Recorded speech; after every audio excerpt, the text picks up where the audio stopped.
అంటే ఒక్క సంవత్సరంలో మన భారతదేశానికి వచ్చి ఒక్క సంవత్సరంలో 1890 గ్రామాలు తిరిగాడంట కాలినడకన.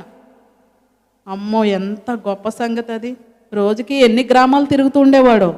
ఆయన సువార్త ప్రకటిస్తూ నడుచుకుంటూ తినకపోయిన ఆహారం.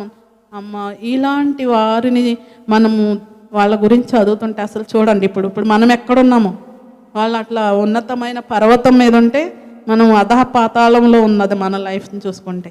అంత త్యాగం మనం చేయగలుగుతామా?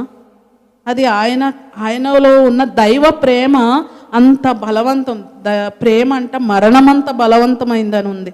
మరణించడానికన్నా ఇష్టపడ్డాడు, కానీ సువార్త చెప్పకుండా నా దేశానికి నేను తిరిగి వెళ్ళిపోతాను, ఎందుకు ఈ అవమానాలు. ఎన్నో చోట్ల అలా తిట్టి దూషించి ఒక శివకాశీలో ఎక్కువ ఆయన పరిచర్య చేశాడనమాట.